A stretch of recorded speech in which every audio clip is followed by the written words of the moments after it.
Sometimes the people who are supposed to protect you become the ones you need protection from. And the day I found out what my father did to my sister was the day I stopped being his son. I was 14 when everything shattered. Before that, we were just an ordinary family. Or at least that's what I told myself. A small house at the end of Maple Street, peeling white paint, a crooked mailbox, and wind chimes that sang whenever the evening breeze passed through. My little sister Lily was 11. She had this laugh that sounded like it didn't belong in a world like ours, too bright, too pure. And then there was Grandma. Grandma lived with us after Grandpa passed. She stayed mostly in the front room near the window, knitting blankets. We didn't need and telling stories we'd already heard. But her eyes missed nothing. She had the kind of silence that wasn't empty. It was watchful. Dad was complicated. That's the word I used back then. Complicated meant angry. It meant drinking after work. It meant doors slamming and Mom shrinking smaller every year. It meant Lily learning to tiptoe instead of run. The night everything changed started like any other. Rain tapping against the windows. The smell of something burned in the kitchen because Mom got distracted. Dad came home late. The front door banging against the wall. "Why's it dark in here?" he barked. "It's 7, Harold," Mom said softly. The bulb in the hallway went out. He muttered something under his breath and tossed his keys across the table. They hit the wall and fell with a metallic clatter. Lily was sitting on the floor doing her homework, her hair falling into her face. She always tried to stay invisible when Dad was in one of his moods. Grandma looked up from her chair. "You're late," she said, calm but firm. Dad shot her a glare. "Didn't know I had a curfew." The tension was thick. I could feel it, pressing against my chest. I remember thinking, just get through dinner. Just get through the night. But that night, Lily forgot one rule. She laughed. It was such a small thing. A cartoon had come on in the background, and she giggled without thinking. Dad's head snapped toward her. "What's so funny?" "Nothing," she said quickly, eyes wide.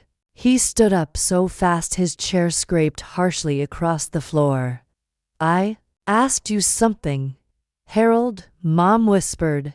She didn't mean, "Stay out of it." He walked toward Lily, and I felt my hands clench. "You think everything's a joke?" he said, towering over her. She shook her head. And then, he did it. He grabbed her homework notebook and ripped it straight down the middle. Pages fluttered to the floor like wounded birds. Lily gasped. "You don't deserve to laugh," he said coldly. "Not in my house." Something in me snapped. "Stop it," I shouted. The room went silent. Dad turned slowly toward me. "What did you say?" I had never talked back before. Not like that. My heart was pounding so loud I thought I might faint. "I said stop," I repeated, my voice shaking but louder this time. His eyes darkened. "You think you're a man now?" Grandma's knitting needles clicked sharply as she set them down. "That's enough, Harold." Dad ignored her. He stepped toward me, and I braced myself. But then something unexpected happened. Lily stood up. She stepped between us. "Don't," she said, her small hands trembling at her sides. "It's my fault. I shouldn't have laughed." That was Lily, always protecting everyone else. Dad stared at her for a long moment. His jaw tightened. "You're both ungrateful," he muttered, grabbing his coat. "All of you." He stormed out, slamming the door so hard the wind chimes crashed against each other. The house felt hollow afterward, and Mom knelt on the floor, gathering Lily's torn homework with shaking fingers. "It's okay," she whispered, but her voice sounded broken. Grandma stood slowly. She walked over to Lily and gently lifted her chin. "Look at me, child," she said. Lily's eyes were glassy. "You did nothing wrong," Grandma said firmly. Lily tried to smile, but it crumbled. That night, after everyone went to bed, I couldn't sleep. I lay staring at the ceiling, listening to the rain. I kept replaying the scene over and over. "You don't deserve to laugh. What kind of father says that?" Round midnight, I heard something. Soft crying. I got up and crept down the hallway. Lily's door was slightly open. The light from Grandma's room spilled into the corridor. I peeked inside. Lily was sitting on her bed, hugging her knees. Grandma sat beside her, one wrinkled hand stroking her hair. "He didn't mean it," Lily whispered. Grandma's expression hardened in a way I had never seen before. "Oh, he meant it," she said quietly. "But that doesn't make it true." Lily wiped her nose. "Why does he hate me?" The question pierced the air. Grandma inhaled slowly. "He doesn't hate you," she said carefully. "He hates himself. And some people, when they're broken inside, they try to break others too." I felt tears burning my own eyes. Grandma noticed me standing there. "Come in," she said gently. I stepped into the room. "He almost hit you," Lily said softly, looking at me. "It's fine," I lied. Grandma looked at both of us. "Listen to me," she said, her voice firm now. "What your father does is not love. It is not strength. It is not right." I had never heard anyone say that out loud. Mom always defended him. Teachers smiled at him. Neighbors waved. But Grandma, she wasn't afraid of truth. "He wasn't always like this," she added, almost to herself. "What do you mean?" I asked. She hesitated. "There are things you don't know," she said quietly. And that was the first time I realized there was a story behind the man we called Dad. A story Grandma carried alone. The days that followed were tense. Dad acted like nothing had happened. He bought Lily a new notebook and placed it on the table without a word. No apology. Just a silent transaction, like replacing a broken plate. Lily thanked him. That hurt more than the ripping. But something had shifted. Grandma started watching him more closely. And I started watching Lily. She became quieter after that night. The laughter didn't come as easily. She avoided being in the same room as Dad. She flinched at sudden noises. One afternoon, I came home early from school. The house was too quiet. Dad's car was in the driveway. My stomach dropped. I walked inside and heard raised voices from the kitchen. I said no. Lily's voice trembled. "You don't tell me no," Dad replied sharply. I froze in the hallway. There was something different in his tone, something colder. I stepped forward, and what I saw in that kitchen was the moment my childhood ended. Dad had Lily by the wrist, not playfully, not firmly, aggressively. Her face was pale. "I just don't want to," she said, tears in her eyes. "You'll do what I say. Let her go." My voice echoed louder than I expected. Dad turned, fury flashing across his face.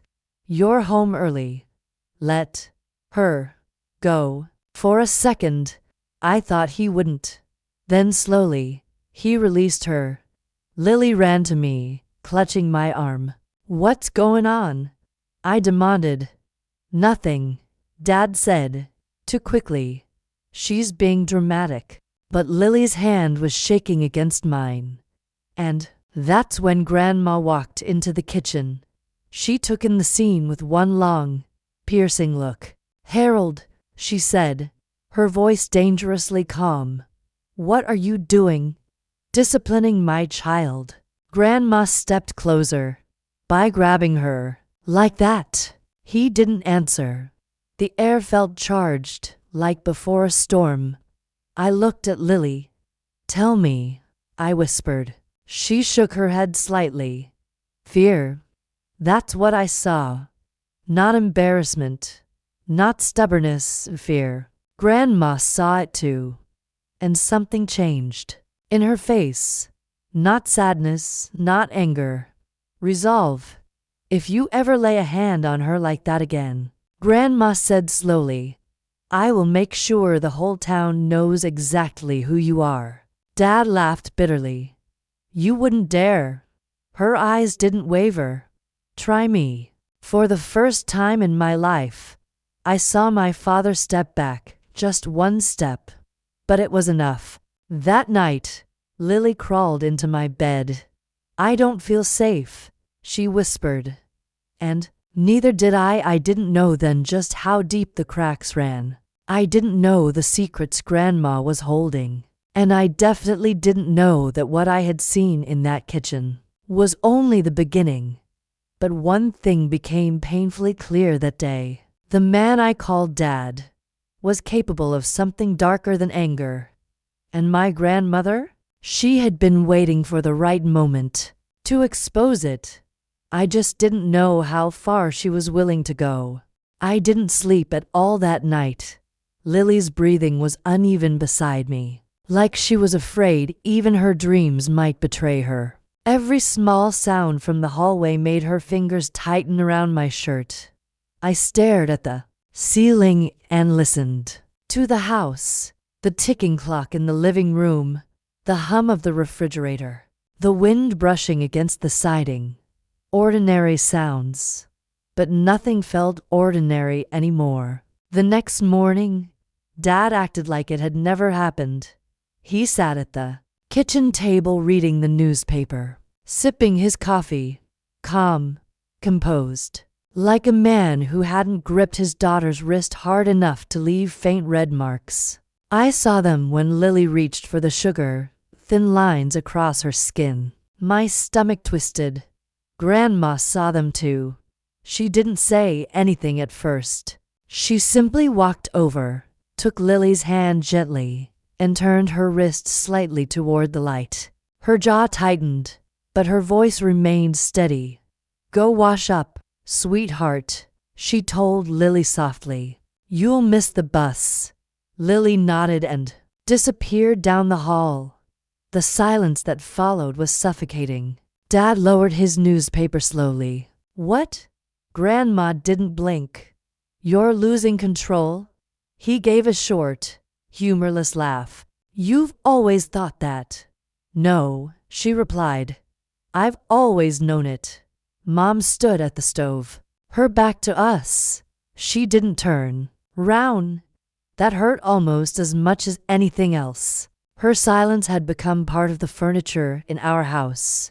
I discipline my children, Dad said coldly. You intimidate them, Grandma corrected. His eyes flicked toward me. And you, he said, need to stop filling their heads with nonsense. I don't have to fill them with anything, Grandma replied. They have eyes. I wanted to say something, to back her up, but fear glued my feet to the floor. I hated that about myself. Dad stood abruptly, pushing the chair back. This is my house. Grandma leaned slightly on her cane. And those are my grandchildren. The tension was so thick I thought it might crack the walls. But then he grabbed his briefcase and walked out. The door closed, and for a moment, the house exhaled school. That day felt unreal. I couldn't focus. Every time someone laughed in class, I thought of Dad's words. You don't deserve to laugh. When the final bell rang, I ran home. Lily was already there. That scared me. She was sitting on the front steps, hugging her backpack. Why aren't you inside? I asked. She shrugged. Grandma told me to wait. The front door opened before I could ask more. Grandma stood there, her expression serious. "Come in," she said. We stepped inside. The living room felt different. The curtains were closed, and there were papers spread across the coffee table. Old papers, yellowed at the edges. "What's going on?" I asked. Grandma sat down slowly. "It's time you both knew some things," she said. Lily's fingers found mine. "About Dad?" I asked quietly. Grandma nodded. "Your father wasn't always like this, but the anger, it's been inside him for a long time." She picked up one of the papers. "When he was younger, he got into trouble. Serious trouble." My heart pounded. "What kind of trouble?" She hesitated. "He hurt someone." The room felt smaller. "Hurt how?" Lily whispered. Grandma looked at her gently. "He lost his temper. Badly. A boy at school ended up in the hospital." I felt cold all over. "What happened?" I asked. "He was suspended. Nearly expelled.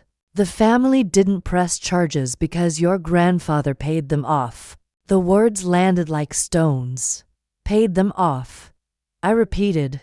Grandma nodded slowly. "Your grandfather believed in protecting the family name, no matter the cost. And it just stopped." I asked. She looked at me carefully. "No, it didn't stop. It just got better at hiding." A long silence followed. "Why are you telling us this now?" I asked. Grandma's eyes softened. "Because what I saw yesterday wasn't just anger. It was escalation." The word echoed in my head. Escalation. Lily shifted closer to me. "I didn't do anything," she whispered again, as if trying to convince herself. "I know," I said quickly. Grandma reached out and touched Lily's cheek. "This is not your fault." "But he gets so mad," Lily said, tears forming. "Sometimes I feel like if I just disappear, everything would be easier." My chest tightened. "Don't ever say that," I snapped, louder than I meant to. She flinched. I immediately softened. "I mean, don't think that." Grandma's voice grew firmer. "Listen to me carefully. When someone uses fear to control you, that is not love, and fear grows if no one challenges it." "Are you going to challenge him?" I asked. Her eyes met mine. Yes. I had never seen her look so determined. That evening, Dad came home earlier than usual. He noticed the papers immediately. "What's this?" he demanded. "History," Grandma replied. He glanced at the documents and his face drained of color. "You went through my things?" "I went through mine," she corrected. "These were in your father's old box." He snatched one of the papers. "You had no right." "I had every right." Mom stepped into the room, clearly panicked. "Please, don't start." "This started a long time ago," Grandma interrupted.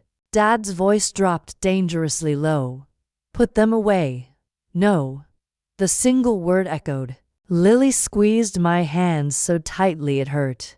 Dad's breathing grew heavier. "You want to dig up the past," he said. "Fine. I was a kid.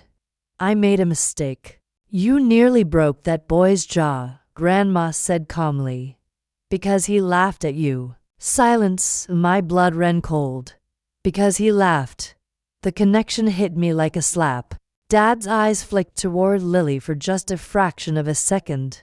I saw it. Recognition, shame, rage. "You don't get to judge me," he snapped. "I'm not judging," Grandma said. "I'm protecting." He took a step toward her. "From what?" "From you." The word hung in the air. For a moment, I thought he might explode. Instead, he laughed. A hollow, bitter sound. "You're poisoning them against me." "They're not poisoned," she replied. "They're afraid." He looked at Lily again. Are you afraid of me? He asked sharply. Lily froze. This was a trap. I could see it. If she said yes, he'd explode. If she said no, she'd betray herself. Grandma stepped forward before Lily could answer. She doesn't have to respond to that. Dad's jaw clenched. You think you can turn my children against me? Grandma's voice didn't waver. I think you're doing that yourself. Something shifted then. Not loud, not dramatic, but real. For the first time, Dad didn't look angry. He looked cornered, and cornered people are dangerous. He grabbed his coat again. This isn't over. He muttered. The door slammed. Mom burst into tears. Why are you pushing him? She cried to Grandma. You're making it worse. Grandma turned to her gently. No, she said. Silence makes it worse. Mom sank into a chair. I just want peace, she whispered. So do I, Grandma replied. But peace built on fear is just quiet suffering. That night, Lily didn't go to bed. She sat with Grandma in the front room. I listened from the hallway as Grandma told her stories. Not fairy tales, but stories about strong women in our family. Women who survived wars, poverty, loss. You come from fighters, Grandma told her softly. I don't feel like one, Lily admitted. You don't have to feel strong to be strong. I leaned against the wall, tears slipping down my face. For the first time, I understood something terrifying. This wasn't just about a bad mood. This wasn't just about yelling. This was a pattern, a history, and if it wasn't stopped, it would repeat. Later that night, I heard Dad come back. He didn't yell. He didn't slam anything. He walked quietly down the hallway and stopped outside Lily's room. My heart stopped. I stepped out of my room instantly. He looked at me. We stood there in silence. What? He asked flatly. Nothing, I said, forcing myself not to move. He stared at me for a long moment. Then he turned and walked into his bedroom instead. But I didn't miss what I saw in his eyes. Resentment. And something else. Calculation. I stayed awake until sunrise. Because something inside me knew. The more Grandma pushed back, the more dangerous this was becoming. And I had a feeling my father wasn't done proving just how far he was willing to go. The next week felt like standing in the eye of a storm. Too quiet. Dad stopped yelling. He stopped slamming doors. He even started smiling more. That was the part that scared me the most. He began coming home with small things. Lily's favorite chocolate bar, a new pen set for me, flowers for Mom. On the surface, it looked like he was trying to fix things, trying to prove Grandma wrong. But the house didn't relax, it tightened. Because when a man who thrives on control suddenly becomes gentle, it's not always kindness. Sometimes it's strategy. Lily didn't trust it either. I could see it in the way she watched him from across the room, like a deer unsure whether the hunter had truly left the forest. Grandma noticed everything. She didn't argue with him anymore. She didn't bring up the past again. She just observed. One evening, Dad suggested something unexpected. Why don't Lily and I go out this weekend? He said casually over dinner. Just us. Ice cream. Maybe a movie. The fork slipped from Lily's hand and clattered against her plate. My chest tightened. Mom forced a smile. That sounds nice. Grandma's eyes lifted slowly. Lily swallowed. I have homework. It's Saturday, Dad replied lightly. It can wait, Mom added quickly, almost pleadingly. Dad looked at Lily. Unless you don't want to spend time with your father. There it was. the trap wrapped in softness. Lily looked at me. I wanted to say no for her. I wanted to shout that she didn't owe him anything, but the words stayed stuck in my throat. Grandma set her napkin down carefully. Maybe it would be better if they both go, she said, nodding toward me. Dad's smile faded just a fraction. It's a father-daughter day. I think that's a wonderful idea, Grandma said calmly. But these days, it's safer to keep family close. The word safer wasn't loud, but it landed. Dad's jaw tightened. I'm not a threat, he said coldly. No one said you were, Grandma replied evenly. Silence stretched. Then Dad laughed lightly. Fine. Let's all go. Family outing. The air shifted again. Saturday arrived heavy and gray. We drove in Dad's car.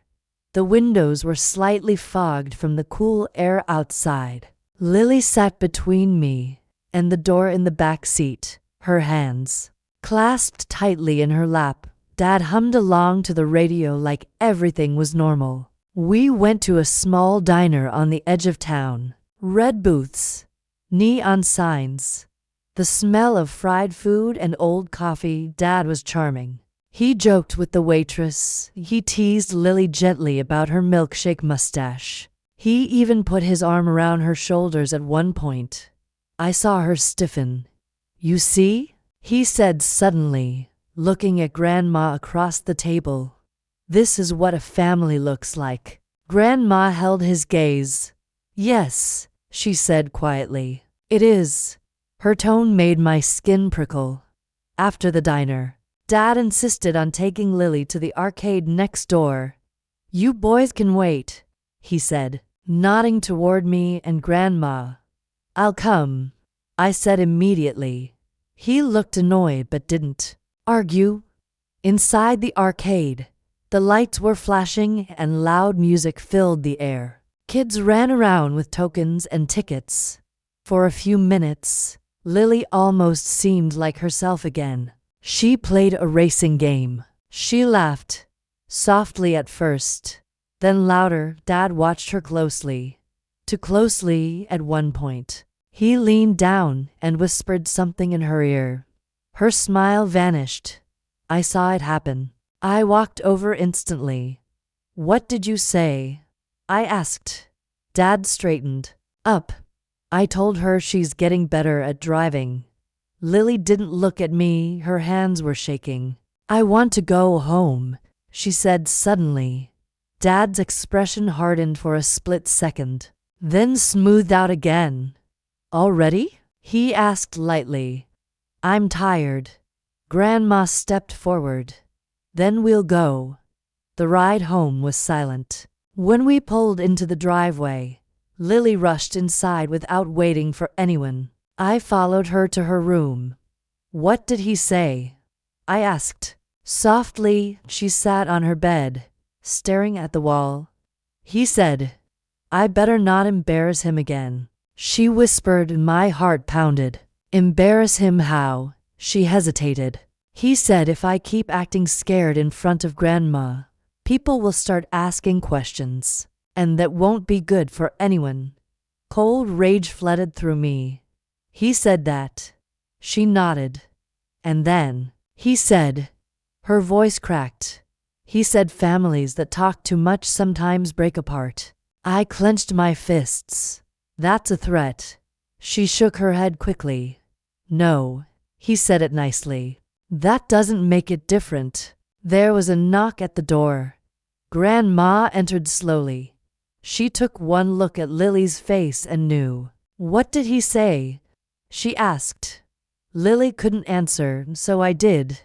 Grandma's expression didn't change, but something behind her eyes darkened. Think. You? She said to me. For what? For listening. That night, I heard them arguing again. But it wasn't loud, it was worse, it was controlled.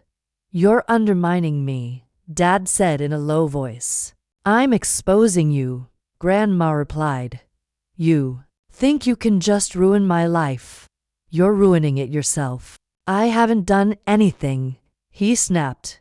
Grandma's voice cut through the air like glass. Not yet. Silence, heavy, dangerous. Then Dad said something that made my blood freeze. You're old. No one will believe you. Grandma didn't hesitate. They don't have to believe me. They just have to start looking.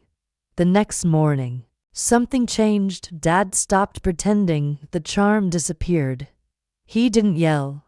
He didn't need to. Instead, he withdrew. He stopped speaking to Lily completely. Ignored her at breakfast. Walked past her like she wasn't there, and somehow, that hurt her more. I'd rather he be mad. She whispered to me one night. At least then I know what he's thinking. This was psychological. Control through silence. Control through guilt. Control through fear. And I realized something that terrified me. Grandma was right. This wasn't random, this was deliberate. One afternoon, I came home and found Grandma on the phone. Her voice was low. Yes, she was saying, I'm concerned about my grandchildren. My heart skipped. She saw me and held up a finger, asking me to stay quiet. Yes, I understand. I just need to know what our options are. Double quotes options. When she hung up, I stared at her. Who was that? She looked tired. A liar. The word echoed in my head. A liar. I repeated. She nodded slowly. I won't let this escalate. My stomach twisted. If Dad finds out, he will, she said calmly. Eventually. Then what? She looked at me for a long moment. Then, we faced the truth. That evening, Dad came home earlier than usual again. But this time, he didn't go to the kitchen. He went straight to Grandma's room. I followed quietly down the hallway. I heard his voice. Sharp. Furious. You're planning something. Grandma didn't deny it. I'm protecting them. They're my children. They are not your property. A loud crash. Something hitting the wall. Lily appeared beside me, pale. Is he going to hurt her? She whispered. Before I could answer, Grandma's voice rang out. If you touch me, Harold, I promise you this ends today. Silence, then footsteps. Dad stormed out of her room. He saw us standing there. For a split second, something in his eyes slipped. Not anger, not frustration, but desperation. You think you've won? He said quietly to Grandma behind him. You have no idea what you're starting. Grandma stepped into the hallway. I know exactly what I'm starting, she replied. He looked at Lily, and for the first time, she didn't look away. He held her gaze for a long moment. Then he turned and walked out of the house. The door didn't slam this time. It closed softly, which somehow felt worse. We stood there in silence. What now? I asked. Grandma exhaled slowly. Now, she said, we prepare. For what? She looked at Lily. For him to show us exactly who he is. And, deep down, I knew she was right. Because a man who feels like he's losing control doesn't give it up quietly. He fights. The night Dad didn't come home was the first night I realized we were past the point of pretending. At first, Mom tried to act normal. She set the table for 4 like she always did. She kept glancing at the clock above the stove. 8 o'clock. 9, 10. He's probably working late, she murmured, though no one had asked. Grandma didn't respond. Lily sat curled on the couch, knees tucked under her chin, staring at the door like it might explode open at any moment. By midnight, the house felt like it was holding its breath. I didn't know what scared me more, him being there, or him not being there. At 1:17 a.m., headlights flashed across the living room wall. Lily jumped. The car door slammed, heavy footsteps approached the house. The front door opened slowly this time. Dad stepped in. He wasn't drunk. That was the first thing I noticed. He looked focused and calm in a way that felt unnatural. "You're all still up?" he asked, glancing around. Grandma stood from her chair. "We were waiting." "For what?" he asked, removing his coat. "For you?" He smiled faintly. "That's sweet." There was something chilling about how controlled he was. No shouting, no accusations, just quiet tension. "I've been thinking," he said, walking further into the room. No one answered. "I don't like the direction this family is heading." The words were smooth, rehearsed. "What direction is that?" Grandma asked. He ignored her and looked at Mom. "You've changed," he said. Mom looked startled. "What?" "You used to support me." She opened her mouth, then closed it. "I still do," she whispered weakly. Dad's eyes flicked toward Grandma. "Do you?"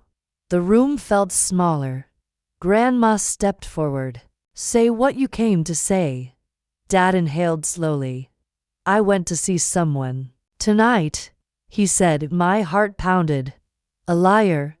Silence dropped like a weight. Mom's face drained of color. "Why?" "In case this gets ugly," he replied calmly. Lily's fingers dug into my arm. "You're planning something," Grandma said quietly. "I'm protecting myself," he answered, "from false accusations." The air cracked. "No one has accused you of anything," Grandma said carefully. "Not yet," he replied, his eyes locking onto hers. Mom looked between them, confused and frightened. "What is happening? Why are you both talking like this?" Dad turned to her. "Because your mother-in-law is trying to paint me as some kind of monster." Grandma's jaw tightened. "I'm trying to prevent you from becoming one." His expression shifted cold. "You think you can just take my children away?" he asked. No one had said those words aloud before. "Take my children away?" Mom gasped. "Take them away? Is that what this is about?" Grandma didn't deny it this time. "If things continue as they are," she said steadily, "yes." The silence that followed felt dangerous. Dad laughed softly. "You really believe anyone would choose you over me?" He looked at Mom. "Would you?" Mom's lips trembled. I don't want a divorce." "This isn't about divorce," Grandma cut in. "It sounds like it," Dad snapped. "It's about safety." That word again, safety. Dad's single quotes as composure cracked. "Safety?" he repeated sharply. "You think I'm unsafe?" "You intimidate them," Grandma said. "You manipulate them. You threaten them." "I do not threaten my children." Lily flinched at the raised volume. "I saw it." Grandma saw it too. Dad noticed. His face darkened. "You see?" he said bitterly. "You filled her head with fear." "No," I said suddenly, surprising even myself. "You did." The room froze. Dad turned slowly toward me. "What did you say?" "You heard me." My voice was shaking, but I didn't care. "You grab her. You scare her. You whisper things to make her feel guilty. That's not normal." His eyes burned into mine. "Careful," he said quietly. "Or what?" I shot back. Mom stepped between us. Panicked. "Stop it. All of you." But it was too late. The truth was spilling out. "You told her families that talk too much break apart." I continued. Dad's jaw clenched. "That's advice. That's a threat." Lily's breathing quickened. "I'm not breaking this family," Dad said sharply. "You are." Grandma's voice rose for the first time. "No, Harold. Your temper is." Silence, heavy and electric. Then Dad did something I didn't expect. He turned to Lily. Do you think I would ever hurt you? The question hung in the air. Lily looked frozen. This was another trap. If she said yes, he'd accuse her of lying. If she said no, he'd use it against Grandma. Her lips parted. But before she could answer, Grandma stepped in front of her. She doesn't owe you reassurance, she said. Dad's control snapped. Stop speaking for her. I'm protecting her. From what? He shouted. From you losing control. The word echoed like a gunshot. Control, Dad's single quotes, breathing became uneven. You're twisting everything, he said. No, Grandma replied. I'm finally saying it out loud. For a split second, I thought he might hit her. His hand twitched. At his side, Lily gasped softly, and then he stepped back, just one step. But it was enough to reveal something terrifying. He was aware of how close he was to crossing a line, aware that we were watching. You want war, he said quietly. Fine. He turned and walked toward his bedroom. The door slammed. Mom burst into tears. What have you done? She cried to Grandma. Grandma didn't look away from the hallway. What I should have done years ago, she said softly. That night, Lily didn't sleep at all. Neither did I around 3 a.m. I heard movement, soft footsteps. Not toward Lily's room, toward Grandma's. I slipped into the hallway silently. Dad was standing outside Grandma's door. He wasn't knocking, he was just standing there, listening. My heart pounded so loud I thought he might hear it. After a long moment, he whispered, something. I won't let you take them. Then he walked away. The next morning, things escalated. We woke up to the sound of drawers being opened. Dad was in the living room, pulling files from the cabinet. What are you doing? Mom asked. Alarmed. Preparing, he replied flatly. For what? I demanded. For the possibility that this house won't stay full. Lily's face went white. Grandma stepped into the room. You're scaring them on purpose. I'm being realistic. He shot back. No, she said. You're escalating. He slammed a folder onto the table. You want to involve lawyers. Fine. I'll involve courts. The word courts hit like a bomb. Mom looked like she might faint. You can't just. I can. He interrupted. Grandma didn't blink. If that's what it takes. Dad stared at her, and then he said the words that made my blood run cold. If this family breaks, it won't just be me who loses. It wasn't loud. It wasn't shouted. But it was a warning. A promise of collateral damage. Lily started crying. Not loudly, just quiet. Broken sobs. That sound did something to me. It burned away the last bit of fear I had. You already lost us, I said. The words slipped out before I could stop them. Dad looked at me like I had slapped him. Excuse me. You don't see it, I said, my voice shaking with anger. You think this is about winning. It's not. It's about trust. And you destroyed it. Silence. Grandma placed a hand on my shoulder. Dad's expression shifted again. Not rage. Not control. But something fragile. You think I'm the villain, he said quietly. No, Grandma replied. I think you're a man who refuses to confront his own darkness.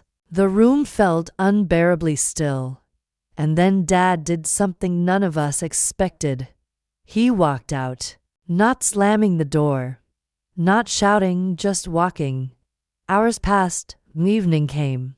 He didn't return. Mom called his phone, no answer. Lily sat beside Grandma, clutching her hand. Is he leaving? She whispered. Grandma looked at her gently.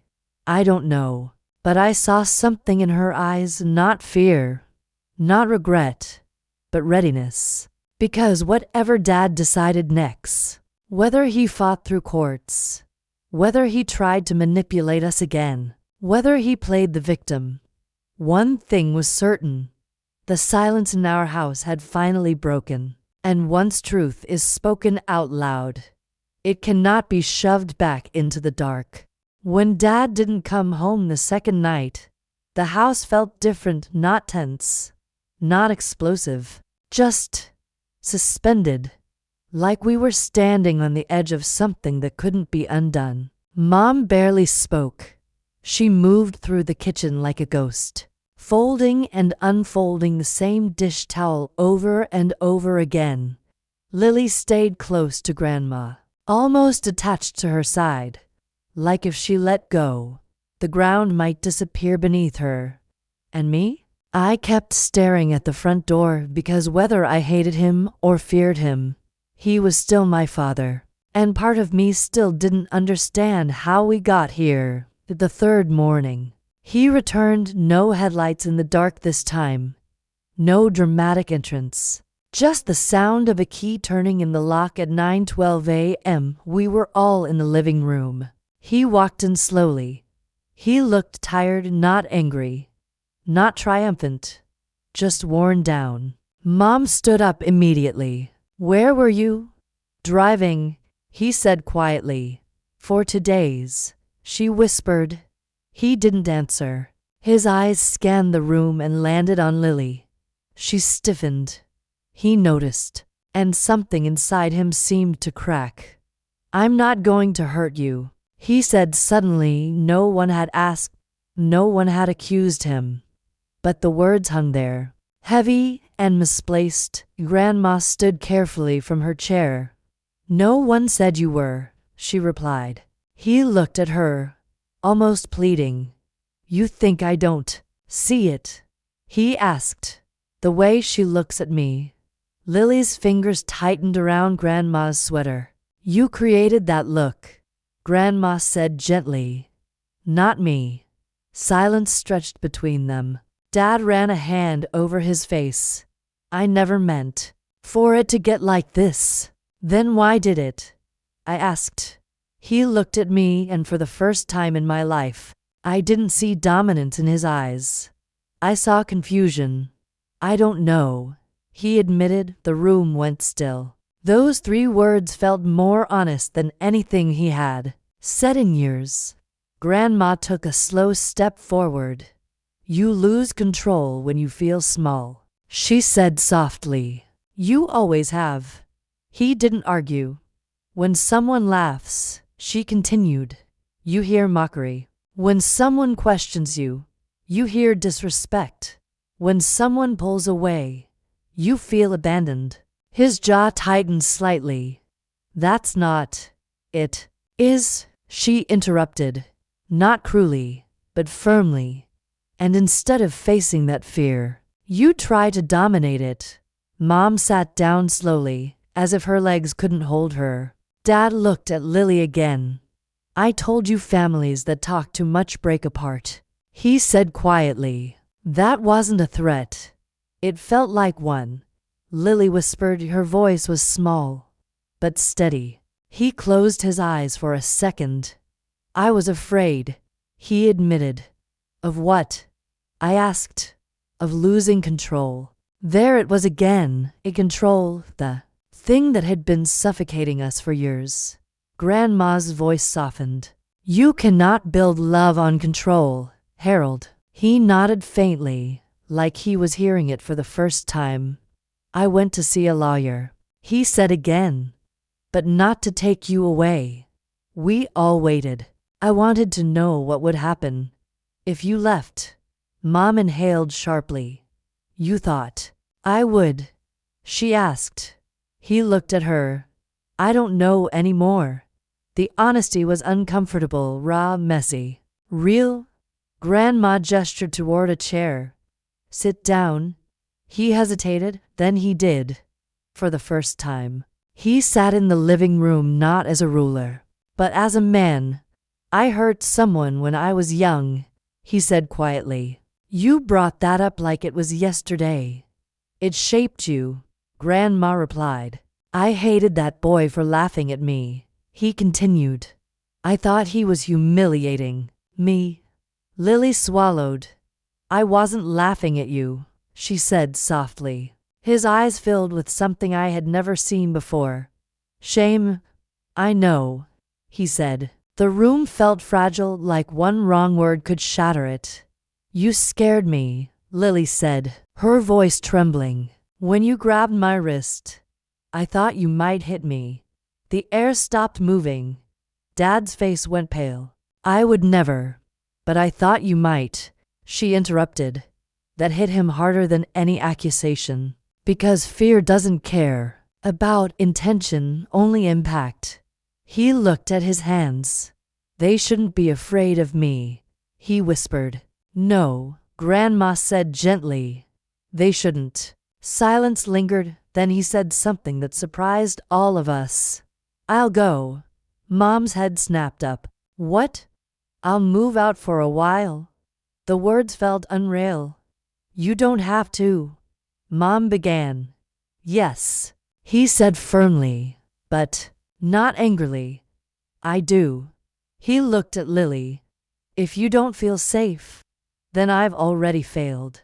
Tears slid down her cheeks. I don't want you gone, she said through sobs. I just want you to stop being scary. That broke something in him completely. I don't know how, he admitted. Grandma's voice was steady. Then you learn. He nodded slowly. I'll get help. We had heard promises before, but this felt different, not defensive, not manipulative, just tired, defeated, and maybe ready. Over the next week, he packed quietly. No shouting, no threats, just heavy boxes and long silences. The day he left, he stood by the door and looked at Lily. Can I hug you? He asked. He didn't move toward her. He waited. That was new. She hesitated, then nodded. The hug was brief, careful, not possessive. He looked at me next. Take care of her. I always have, I replied. He nodded, then he looked at Grandma. You were right, he said. She shook her head gently. I didn't want to be. He left without slamming the door, without a final word. Just the soft click of it closing. And the house. It exhaled. The quiet that followed wasn't heavy anymore. It wasn't the silence of fear. It was the silence of space, room to breathe, room to heal. Weeks passed. Dad started therapy. We knew because he sent updates through Mom. Short messages. No excuses. No blame. Lily began laughing again. Not forced. Not cautious. Real laughter. The first time it echoed through the house after he left. Grandma closed her eyes and smiled. That, she whispered, is what freedom sounds like.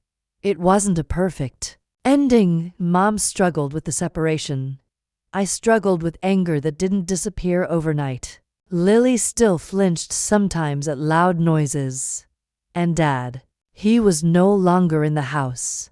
But he wasn't erased either. Because healing isn't about pretending something didn't happen, it's about facing it. Months later, he asked to visit, not alone, in the living room with everyone present. Lily agreed.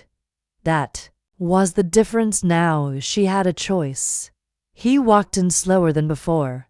Smaller somehow. He didn't sit until Grandma gestured for him to. I'm learning, he said quietly. It's not easy.